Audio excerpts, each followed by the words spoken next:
చేరి వచ్చిన ప్రతి అన్నకు, ప్రతి తమ్ముడికి, ప్రతి అయ్యకు, ప్రతి అమ్మకు, ప్రతి అక్కకు, ప్రతి చెల్లికి మీ రాజశేఖర రెడ్డి బిడ్డ శిరస్సు వంచి చేతులు జోడించి మనస్ఫూర్తిగా నమస్కరించుకుంటోంది. 5 సంవత్సరాలు అయిపోయింది. ఎన్నికలు అయిపోయి మళ్ళీ ఎన్నికలు వచ్చేసాయి. ఏమన్నా వచ్చేసాయా? ఎంతంట ఓటుకి? ఈసారి ఎంత? 5 2 2000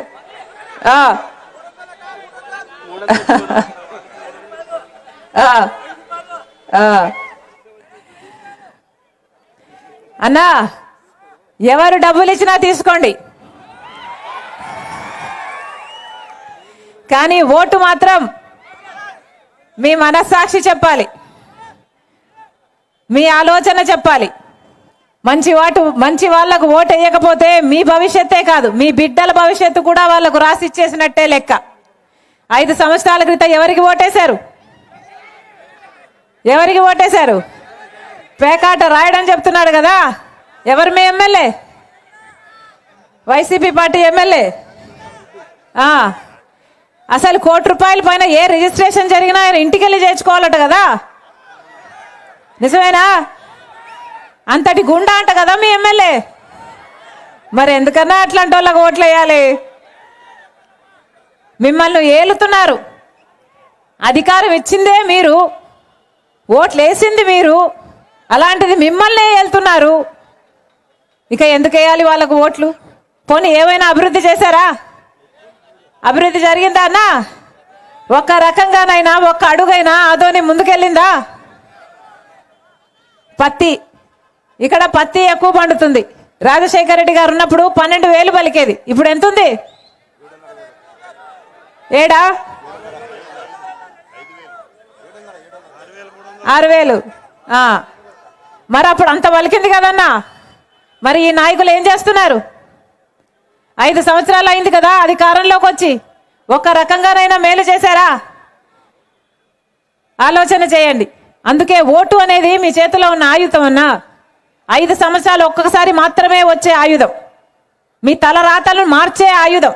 మీ తలరాతే కాదు, మీ బిడ్డల భవిష్యత్తు, వాళ్ళ తలరాతలు కూడా మార్చే ఆయుధము మీ చేతిలో ఉన్న ఓటు. అందుకే మంచి వాళ్లకు ఓటేయండి అని అడుగుతున్నాం.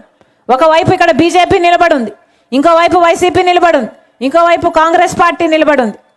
బీజేపీ పార్టీకి ఎందుకు ఓటేయాలో ఆలోచన చేయండి. బీజేపీ పార్టీ 10 సంవత్సరాల అధికారం ఉంది. 10 సంవత్సరాలుగా అధికారంలో ఉండి కూడా బీజేపీ పార్టీ మన రాష్ట్రానికి ఏం చేసింది? ఒక్క రకంగానైనా మేలు చేసిందా? ప్రత్యేక హోదా 10 సంవత్సరాలు అయింది బీజేపీ పార్టీ ఇస్తానని చెప్పి, ప్రత్యేక హోదా ఇప్పటికీ కూడా ఇవ్వలేదు బీజేపీ పార్టీ. పోలవరం లాంటి ప్రాజెక్టులు ఇప్పటికీ కట్టలేదు బీజేపీ పార్టీ. మనకు రాజధానికి ఇవ్వాల్సిన డబ్బులు ఇప్పటికీ ఇవ్వలేదు బీజేపీ పార్టీ. ఏం చెప్పింది? 2 కోట్ల ఉద్యోగాలు ఇస్తామన్నారు బీజేపీ పార్టీ ప్రతి సంవత్సరము. ఎన్నొచ్చాయన్నా? 10 సంవత్సరాలలో 20 కోట్ల ఉద్యోగాలు వచ్చుండాలి. మరి ఆదోనిలో ఎంతమంది బిడ్డలకు వచ్చినాయి ఉద్యోగాలు? ఆంధ్ర రాష్ట్రంలో ఎంతమంది బిడ్డలకు వచ్చినాయి ఉద్యోగాలు? కనీసం 1 కోటి మందికి వచ్చినాయా? 10 లక్షలు వచ్చినాయా అంటే 0, గుండు 0. బీజేపీ పార్టీ ఏం చేసింది? రైతులకి రెట్టింపు దుగనం చేస్తానన్నారు కదా. ఆదాయం అయిందా అన్నా? అయిందా? బాగుందా వ్యవసాయం? మరి ఏం చేసినట్టు బీజేపీ పార్టీ? మతతత్వ పార్టీ. మతం పేరుతో చిచ్చు పెట్టాలి, ఆ మంటలో వాళ్ళు చలి కాచుకోవాలి. ఇది కాదా బీజేపీకి తెలిసిన రాజకీయం? ఏం చేసింది బీజేపీ పార్టీ? ఒక మతాన్ని అవమానించాలి, ఇంకో మతాన్ని రెచ్చగొట్టాలి. ఇదే కదా బీజేపీకి తెలిసిన రాజకీయం. అలాంటి వాళ్ళకు ఓట్లు వేయాలో లేదో మీరు ఆలోచన చేసుకోండి.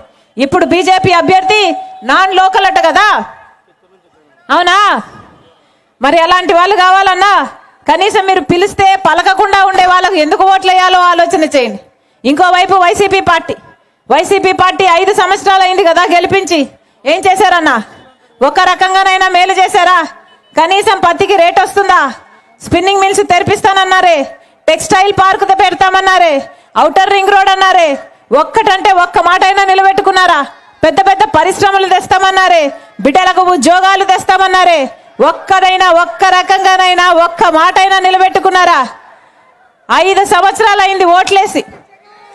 5 సంవత్సరాలు అయింది ఓట్లేసి. 5 సంవత్సరాలుగా ఏ ఒక్కటి చేయలేదు. 5 సంవత్సరాలుగా ప్రజలకు ఉపయోగపడేటట్టు ఒక్కటి చేయకుండా ఈ 5 సంవత్సరాలు ఏం చేశారయ్యా అంటే పెద్ద పెద్ద కోటలు కట్టుకున్నారు, రాజుల్లాగా బతికారు. ఇప్పుడు 5 సంవత్సరాలు అయ్యాక ఇప్పుడు ప్రజల మధ్యకు వస్తున్నారు, అదిగో సిద్ధం అనుకుంటూ. ఏమన్నా సిద్ధమా? దేనికి సిద్ధం? మళ్ళీ బీజేపీకి గులాంగిరి చేయడానికి మీరు సిద్ధమా? మళ్ళీ బీజేపీ పార్టీకి మీరు లొంగిపోవడానికి సిద్ధమా? దేనికి సిద్ధం? మళ్ళీ 11 లక్షల కోట్ల అప్పు చేయడానికి సిద్ధమా? మళ్ళీ రాష్ట్రాన్ని మొత్తం నాశనం చేయడానికి సిద్ధమా? మెగా డిఎస్సి 23,000 ఉద్యోగాలు ఇస్తామన్నారు, మళ్ళీ దగా డిఎస్సి ఇచ్చారే, మళ్ళీ ఇంకో దగా డిఎస్సి ఇవ్వడానికి సిద్ధమా? దేనికి సిద్ధమన్నా? రైతులను మళ్ళీ ముంచడానికి సిద్ధమా? మద్యపాన నిషేధం అన్నారే, మళ్ళీ ప్రజలను ఆడవాళ్ళని ముంచడానికి సిద్ధమా? దేనికి సిద్ధమన్నా? సిద్ధమా? మేము కూడా సిద్ధం, మేము కూడా సిద్ధం, మేము కూడా సిద్ధం. మిమ్మల్ని గద్దె దించడానికి మేము సిద్ధం, మిమ్మల్ని గద్దె దించడానికి ప్రజలందరూ సిద్ధం. ఏమన్నా సిద్ధమా? వైసీపీ అధికారంలోంచి దిగిపోవాలి సిద్ధమా? ఎన్ని మాటలు చెప్పారన్నా ఒక్క మాట అయినా నిలబెట్టుకున్నారా? అన్ని మాటలు ఫ్యాన్ గాలికి కొట్టుకుపోయాయి కదా. ఒక్క మాట అయినా నిలబెట్టుకున్నారా జగన్మోహన్ రెడ్డి గారు? 3,000 కోట్లతో ధర స్థిరీకరణ నిధి ఏర్పాటు చేస్తానన్నాడు. 3,000 కోట్లతో ధర స్థిరీకరణ నిధి ఏర్పాటు చేస్తే పత్తికి ఎంత రేటు పలకాలి? కనీసం మద్దతు ధర ఉందా? కనీసం డ్రిప్ వేసుకుందామంటే డ్రిప్కు సబ్సిడీ ఉందా? కనీసం పంట నష్టపోతే పంట నష్టపరిహారం ఉందా? ఇదా రాజశేఖర రెడ్డి గారి వారసులు చేసేది? వీళ్ళ రాజశేఖర రెడ్డి గారి ఆశయాలను నిలబెట్టేది? ఒక్కసారి ఆలోచన చేయండి. రాజశేఖర రెడ్డి గారు యువకులను నెత్తిన పెట్టుకున్నారు. ఏది కావాలంటే అది చదువుకోండి, ఫీజు రియంబర్స్మెంట్ అని చెప్తే జగన్మోహన్ రెడ్డి గారు ఏం చేశారు?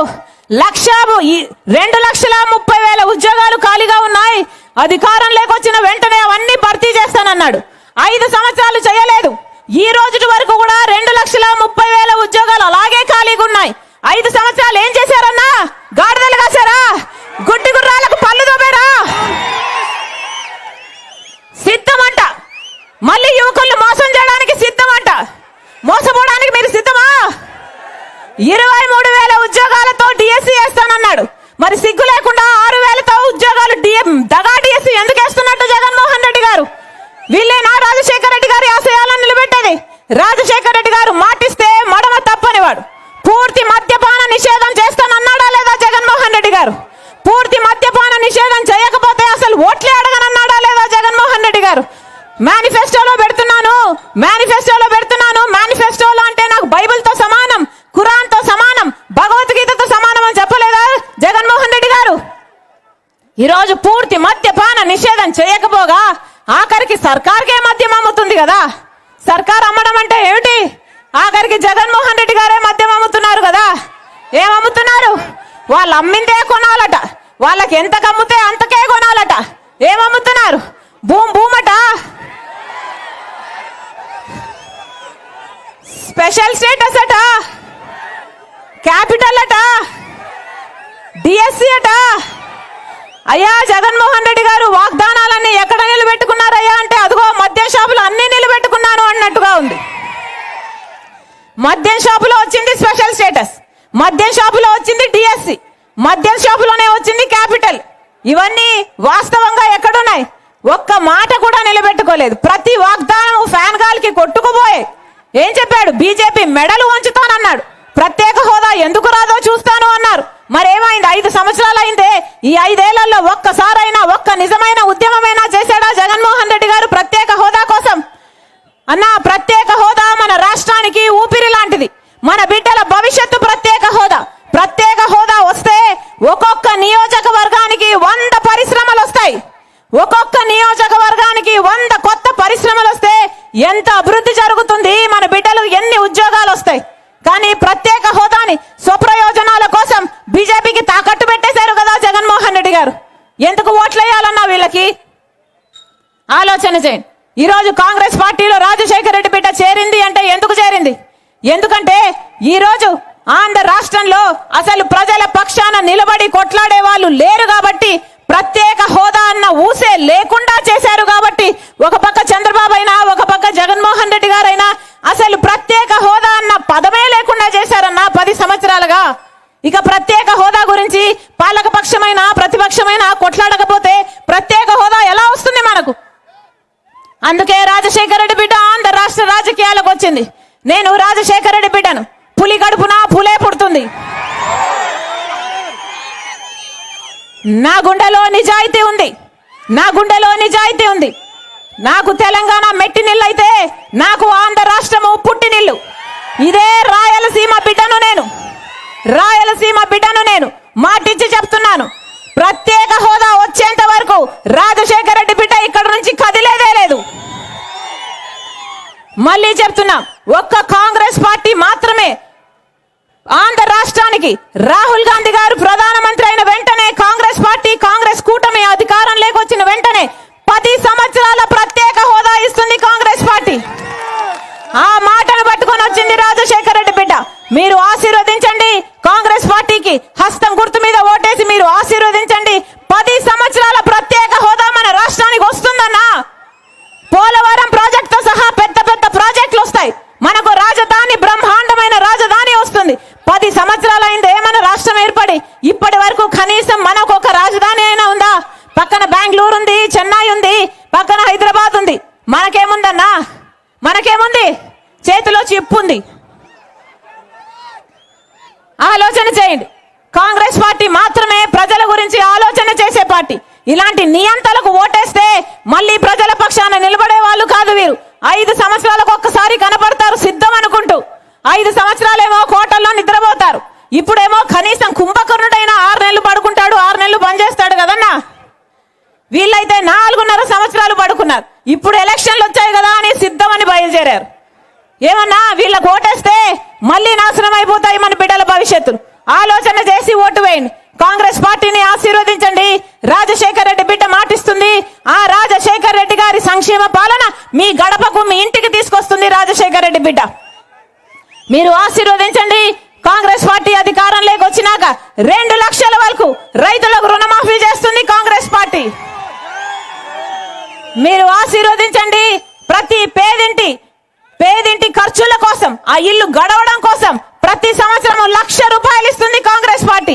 అంటే ప్రతి నెల 8,333 రూపాయలు ఆ పేదింటి మహిళకే ఇస్తాం. అంటే సంవత్సరానికి 1,00,000 రూపాయలు, 5 సంవత్సరాలకి 5 లక్షల రూపాయలు ఇస్తుంది కాంగ్రెస్ పార్టీ. మీరు ఆశీర్వదించండి. రోజువారీ కూలి, ఉపాధి హామీ కింద కనీస వేతనం 400 రూపాయలు ఇస్తుంది కాంగ్రెస్ పార్టీ. మీరు ఆశీర్వదించండి. రైతులకి కొత్త మద్దతు ధర, పెట్టుబడి ఎంతైతే అవుతుందో ఆ పెట్టుబడికి 50% లాభం వేసుకున్న కొత్త మద్దతు ధర కాంగ్రెస్ పార్టీ ఇస్తుంది. మీరు ఆశీర్వదించండి. బిడ్డలకు ఉద్యోగాలు రావాలన్నా, పెన్షన్లు 4,000 కావాలన్నా, వికలాంగుల పెన్షన్లు 6,000 కావాలన్నా కాంగ్రెస్ పార్టీ అధికారంలోకి రావాలి. ఇల్లు లేని ప్రతి పేద కుటుంబానికి 5 లక్షలు పెట్టి పక్కా ఇల్లు కట్టిస్తుంది కాంగ్రెస్ పార్టీ. మనస్ఫూర్తిగా ఆశీర్వదించాలని రమేష్ యాదవ్ మీకు అందుబాటులో ఉండే బిడ్డ, మీ బిడ్డ రమేష్ యాదవ్ ఎమ్మెల్యే అభ్యర్థిగా కాంగ్రెస్ పార్టీ నిలబడుతుంది. హస్తం గుర్తు మీద ఓటేసి గెలిపించాలని, ఎంపీ అభ్యర్థిగా రాంపుల్లయ్య అన్నను గెలిపించాలని ఇందాక మాటిచ్చారు. టొమాటో ప్రాసెసింగ్ ప్లాంట్ అధికారంలోకి వస్తే కాంగ్రెస్ పార్టీ పెడుతుంది, రాకపోతే ఆయన సొంత డబ్బులతో పెడతానని ఇందాక మాటిచ్చారు. మీరు ఆశీర్వదించండి. ఇవన్నీ సాధ్యం చేసుకోవాలంటే హస్తం గుర్తు మీద ఓటేయాలని ప్రతి అన్నను, ప్రతి తమ్ముడిని, ప్రతి అక్కను, ప్రతి చెల్లిని మీ రాజశేఖర రెడ్డి బిడ్డ శిరస్సు వంచి చేతులు జోడించి మనస్ఫూర్తిగా ప్రార్థిస్తుంది.